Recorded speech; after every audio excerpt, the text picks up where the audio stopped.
Welcome to Rules of a Resume in 2 Easy Steps. Today we'll explore how to create a winning resume. If you've never had a resume, or if you have one that needs a little polishing, this webinar is for you. A resume is a professional representation of your education, experience, and skills. Basically, your resume is your marketing tool. The goal of any resume should be to sell yourself, your experiences, and your strengths. An effective resume will help you land an interview for a job, internship, research experience, or even graduate school. Here's our agenda for today. First, we'll look at the different types of resumes. Next, we'll cover some formatting information for your particular resume. Then we'll go over the 2 steps in the resume process, the must-haves and the negotiables. Finally, we'll look at some resume do's and don'ts to get you started on your winning resume. There are 2 basic types of resumes, the chronological resume and the functional resume. Let's take a look at the differences between the 2. The functional resume highlights the professional skills you have gained throughout your career. The content is similar to a chronological resume, but it is presented in skill clusters. The functional resume focuses on your strengths and skill areas while minimizing positions and dates. The functional resume is most often used by professionals with a variety of work experiences, those who have changed employers frequently, or individuals with gaps in employment from being absent from the job market. A disadvantage of the functional resume is that it can be confusing for readers, and many employers are not accustomed to this format. In this functional resume sample, you'll see that this alumni has his experiences listed by skill areas. He highlights his expertise in social media marketing, research, and management and supervision. You'll also notice a small gap in his employment history from May 2009 to June 2010. By using a functional resume format, this experience is listed at the end after showcasing all of his skill areas. The chronological resume is a reverse chronological listing of your education, job experiences, and accomplishments. This resume is the most commonly used resume type. It is the most traditional resume type because it is easiest to read, write, and follow along. Each category on the chronological resume dates and describes each experience and job separately. Unlike the functional resume, the chronological resume highlights the name of the employer and usually stresses the most recent experiences. In a chronological resume, you will present experiences under headings by job title, company, location, and dates of employment. Chronological resumes are recommended for current students, recent graduates, and alumni with consistent work experiences. It allows the reader to easily review your performance for each experience listed. In this chronological resume sample, you will notice this alumni has his experiences listed by date with skill areas embedded throughout his work experiences. Each position is listed by date with detailed accomplishments. There isn't one correct way to design a resume. The format is based on your professional and educational experiences. The format you do choose should be clear, easy to read, and unique to you. Resumes are typically 1 page in length. Professionals with more years of experience may have 2 pages. Regardless of length, always avoid only filling half of a page, and always be concise. Font size should be between 10 and 12 point font. Choose a font that is professional and easy to read. Examples include Arial, Calibri, or Times New Roman. Remember to only choose 1 font style. Having more than 1 font style can be distracting to the reader. Margins should be between 1/2 inch and 1 inch wide. Avoid using smaller margins to try to fit in text. That information could get cut off during printing. Although there isn't one specific formatting style for resumes, there are general rules to follow. When it comes to formatting your resume, try not to be too text heavy or have too much white space. Play with the formatting to strike a balance that is appealing to the eye. Also maintain consistency with bold, italics, and underlines. For instance, if the company name is bolded in one section, it should also be bolded in another section.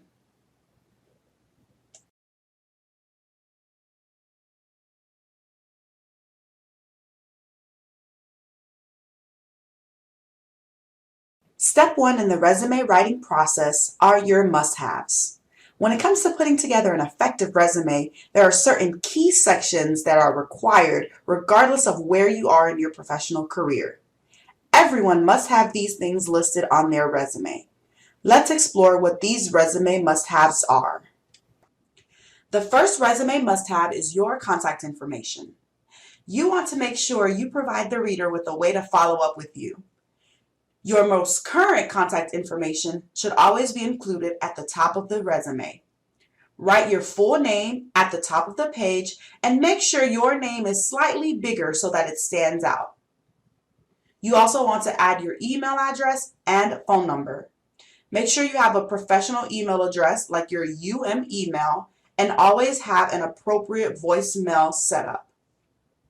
You only need to list one phone number. Listing multiple numbers can make it confusing for an employer to try to get in touch with you. Finally, if you don't already have one, create a personalized LinkedIn address that you can include on your resume. The Toppel Career Center offers LinkedIn profile reviews to help you in developing your own profile.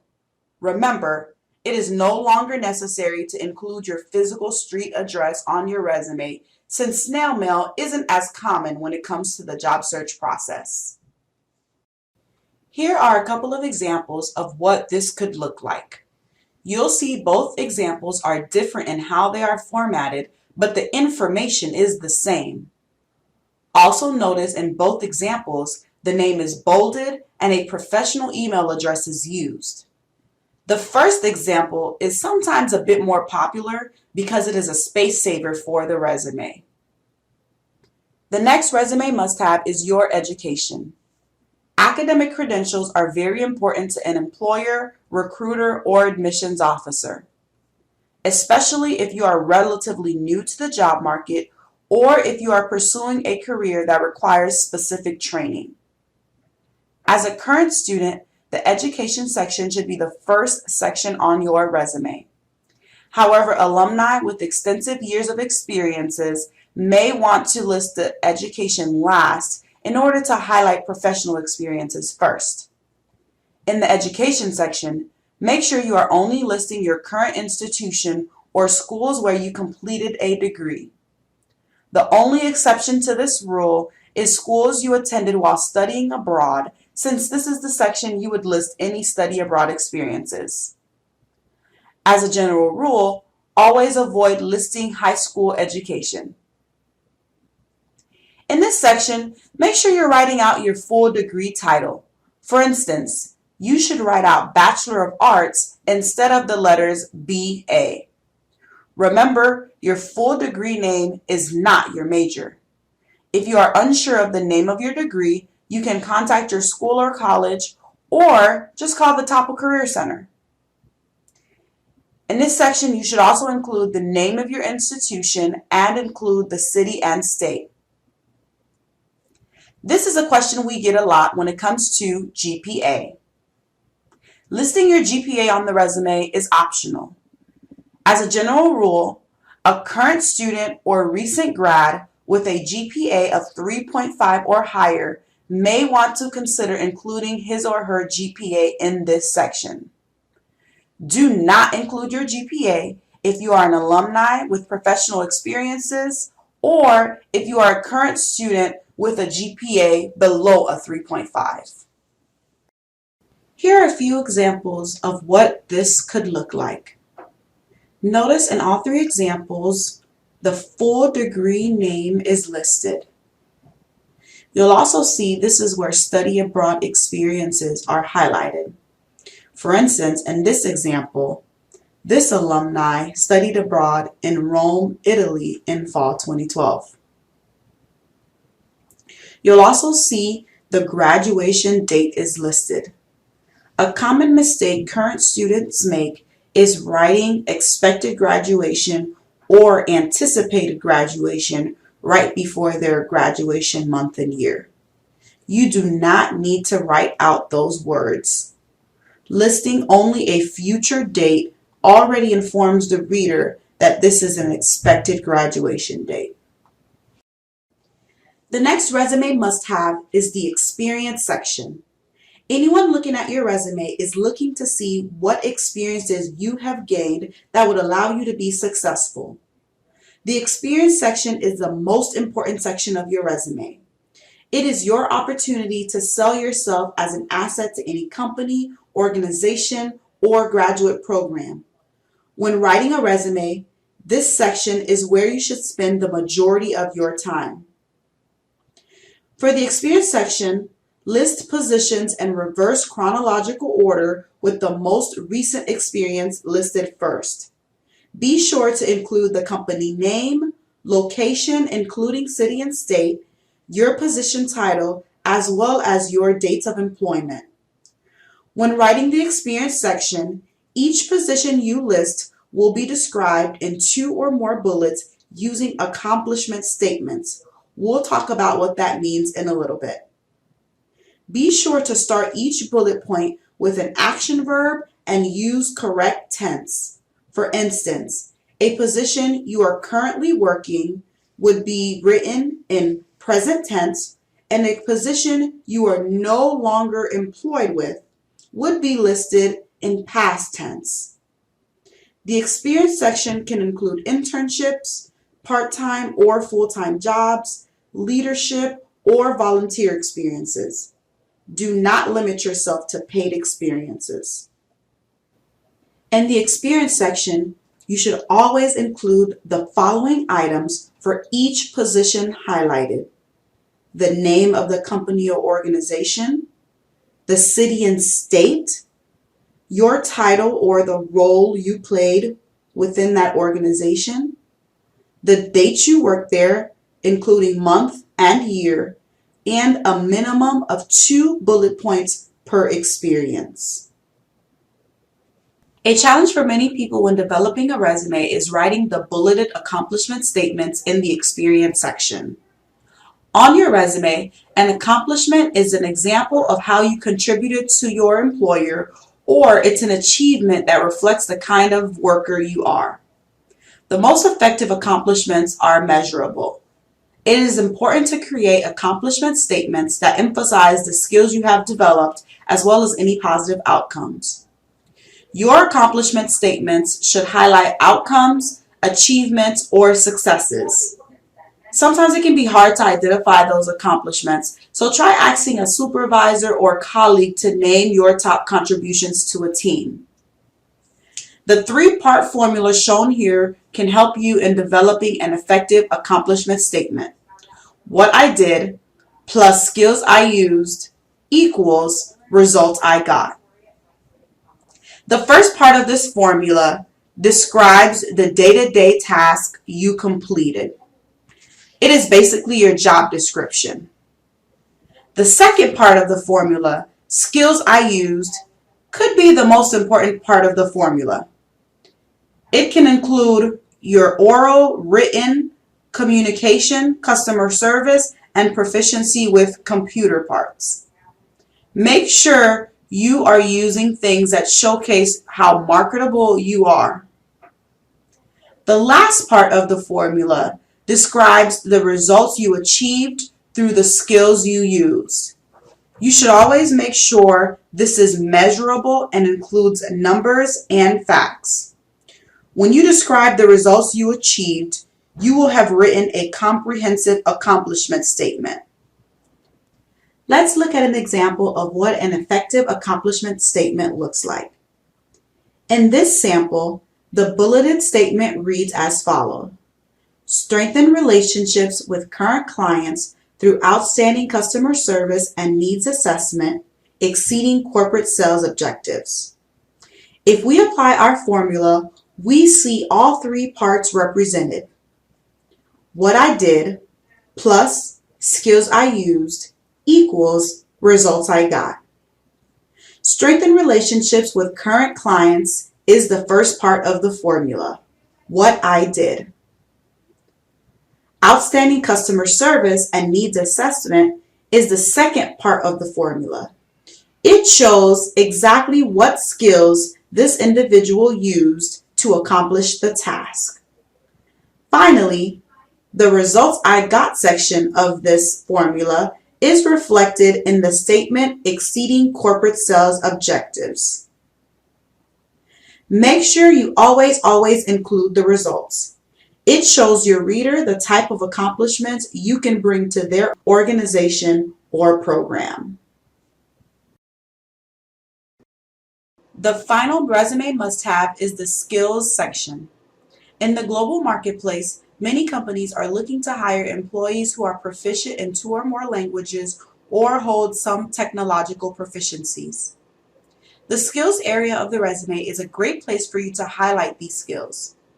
For the skills section, be sure to highlight hard skills that make you unique as a candidate.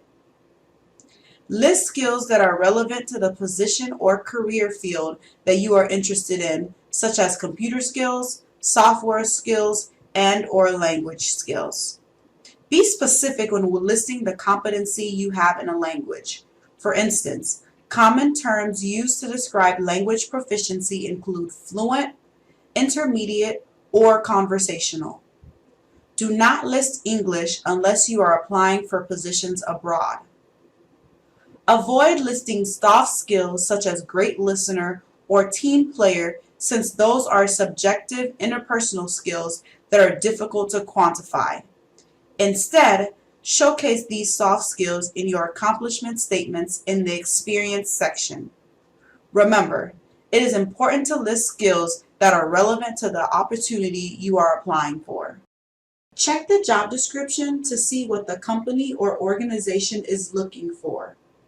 Then in developing your skills section, ask yourself, what skills do you have that are common in your field? Those are the ones you should include.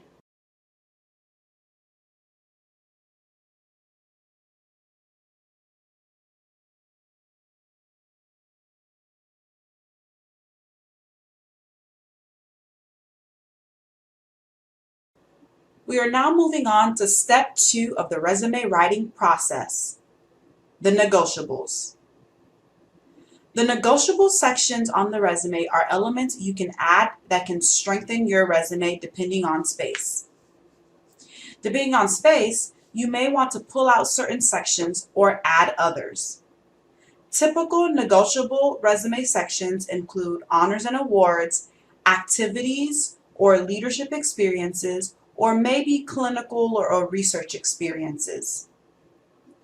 Depending on your industry, some of these sections may be necessary for your resume, while others may not. Let's explore what these negotiable sections can look like. The honors and awards section is a typical negotiable section on the resume. Resume reviewers are always impressed by accomplishments in the form of honors and awards. In this section, list any academic honors bestowed on you from the university or an outside organization.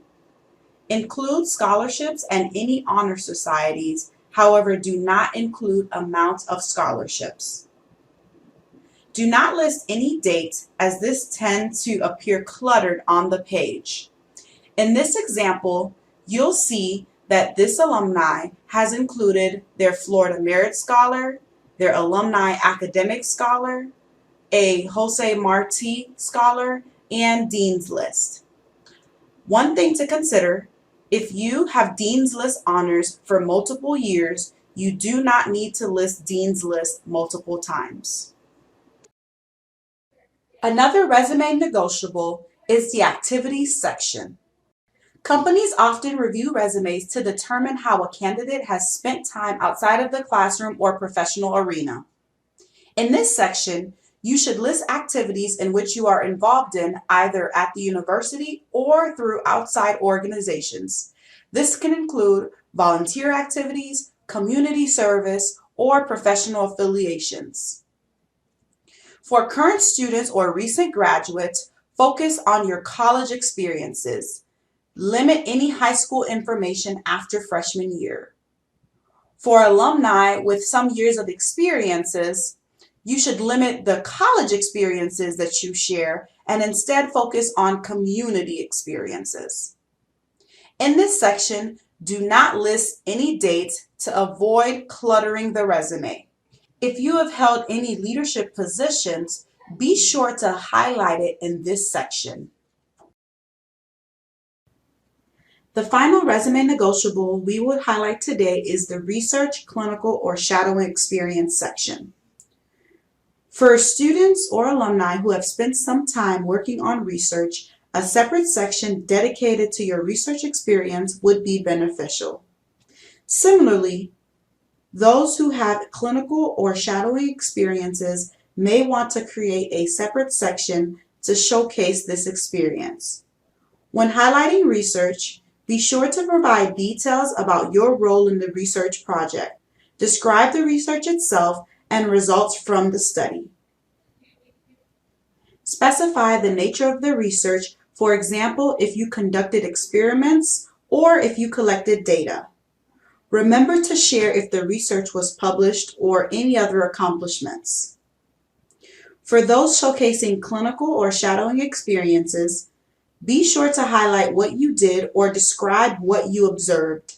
Share a few summary statements that might include information such as the total number of clinical hours and/or any experience that is directly related to the particular job or opportunity you are seeking. Other negotiable resume items include licenses, certifications, relevant coursework, professional associations, and publications or presentations. When determining which negotiable to include, remember, if an experience is relevant to the position or opportunity you are applying for, you should include it in your resume. This is your opportunity to stand out.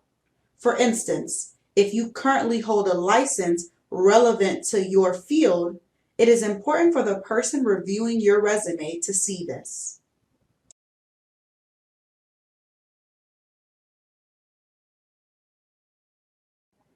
That's it. Those are the rules of a resume in 2 easy steps. Before we go over a few resume do's and don'ts, let's recap. Step 1 of the resume process are your must-haves. This includes contact information, education, experience, and skills. Step 2 are the negotiables. This can include honors, awards, research or clinical experience, coursework, certifications, and any other experience that is relevant to whatever job or opportunity you are applying for. Before we finish, let's go over a few resume do's and don'ts. Do make sure you are always using strong action verbs. Do highlight your most relevant experiences. Whenever possible, do use facts, numbers, and data. Do consider including volunteer or other relevant non-paid experiences. This can be very valuable to your resume. Do tailor your resume to the position, employer, or application. However, there are a few things you probably want to avoid. Don't use general statements or expressions. Never ever lie or stretch the truth. Don't include obvious skills such as Microsoft Word. Remember, the goal of the resume is to help you stand out. Don't have any typos. Be sure to have someone look over your resume prior to submission. Don't underestimate your experiences. You have really valuable experiences to share, so make sure your resume reflects that. If you have more questions about the resume writing process, feel free to contact your career advisor at the Toppel Career Center. Our office is located at 5225 Ponce de Leon Boulevard, near the Student Health Center. You can set up an appointment with your specific career advisor by logging into hireacane.com, or you can drop by during walk-in advising hours. Good luck and go Canes!